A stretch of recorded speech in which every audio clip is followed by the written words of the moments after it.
Welcome, my name is Matt Fondo, Director of Communications, here with USF Athletic Director Scott Sidwell for the first of many Ask the ADs. Scott, welcome. Thanks, Matt. Thanks for having me. Glad to be here with Ask the AD, our first edition of this, and looking forward to great segments monthly throughout the year.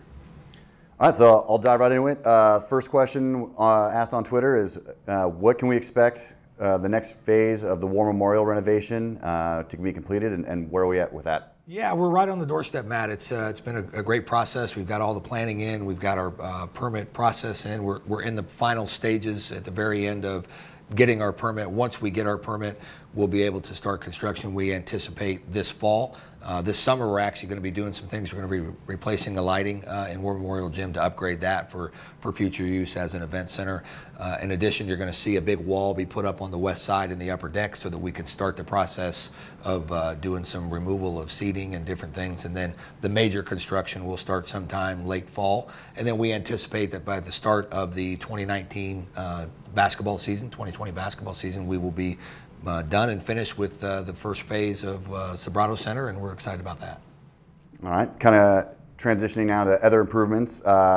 What's the next phase for Benedetti Diamond and other projects we have on board? Yeah, so when we started Benedetti Diamond, it was a kind of a full-scale project. The first project you've seen, and it's a great project, and we feel great about what we were able to accomplish, with the money that we had and the space that we had, and we think it's one of the best ballparks in the country, certainly in an urban environment.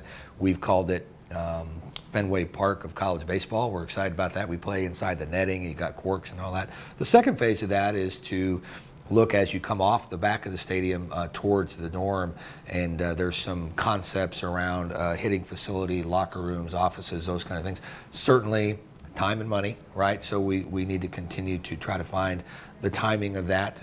Don't anticipate that's going to happen anytime real soon, but certainly as we continue to find ways to raise money, and then we have to move some things around.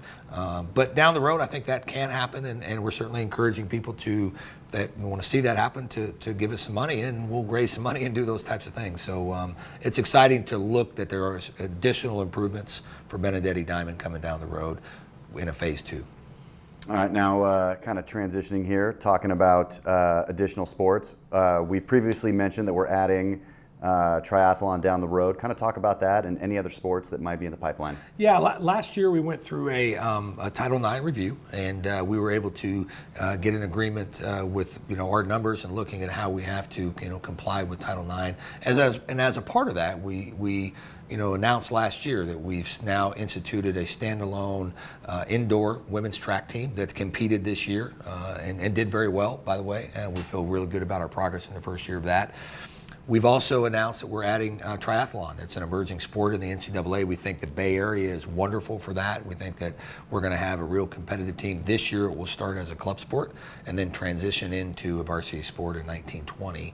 And then beyond that, in the next few years beyond that, we're still researching what that is going to be. We think it'll be, something in a water sport, and so we're, kind of examining whether that's going to be swimming or whether that's going to be water polo, and then we're constantly reevaluating, both on the varsity side, but also looking, are there opportunities for additional club sports? How do we enhance the experience for our students on our campus? All right, and big facility campaign is kind of wrapping up. So what's next for the Dons in that regard? Yeah, so to date we've raised $27.9 million for all of our projects that we've undertaken. Right here at the Sobrato Center, we mentioned Benedetti, but Nego Esco, we replaced the turf, we've done upgrades and some seating. There's a plan there and a concept to do even more work down there with locker rooms and offices. Once again, we need to really focus in on getting the Sobrato Center and the Malloy practice facility, which is by and large the biggest game changer that we can have from a competitive standpoint on top of the Sobrato Center.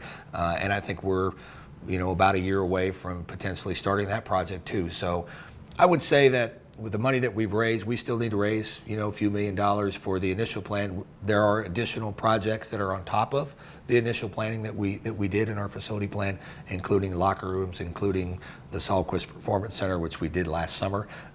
We're going to see those things get done this summer. So there's a constant involvement of the facility plan. And it's always ever changing as we continue to raise money and continue to push harder and aim higher and try to get to higher ground. And one final question here for you, then we'll let you get out of here. This year, monumentally successful year on the athletic field for the Dons. One of our highest finishes in the Commissioner's Cup in years. Has to be one of the more successful years under your tenure. Kind of talk about that a little bit. Yeah, you know what? We really started to see us turn the page, take the turn, and the type of success that we went on the field. We've really, you know, if I can take a step back, we've really made great strides, you know, in solidifying our support, solidifying our infrastructure. And we're seeing the results of that. We're seeing the results in our staffing. We're seeing the results in how we travel. We're seeing the results in how we position our teams to compete at the very highest level. That resulted in, you know, us being winning the Men's All Sports Cup. We've done that a few times in our history, but we haven't done it in 7 years. We are on the cusp of being a top 100, you know, national program as it relates to, you know, the Learfield Directors Cup. We had a national championship. You know, our 13th all-time, which is an amazing feat. Charlotte Taylor's one of the greatest two-time All-Americans, you know, greatest athletes we've ever had here. We finished runner-up women's cross-country by 100 yards, right? So we're right there. We're right there on the cusp of success, and we're doing that with an all-time high GPA. We've got a 3.4 GPA. We have our graduation success rate is now at 91%. That's going to grow. You're starting to see, you know, the fruits of all of the labor that's been put in, all of the investment in our facilities, all of the hard work of our strategic plan, which was called Aim Higher. And now that that is finishing, we're going to be launching this fall a new strategic plan that says we're going to set it even higher, but we're starting from a new perspective. And that's what's most exciting to me. And I just want to say thanks to the fans. Listen, you all have been super supportive of us, and we need more. We need more to continue to get better and do better. But I think you're starting to see, you know, where we are and where we're headed, and it's all going to really come to light here as the facility plan comes to life in the Sobrato Center, the Malloy Prax facility, and then the other facilities.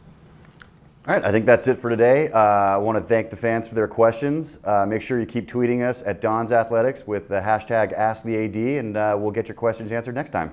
Scott, thanks. Go Dons.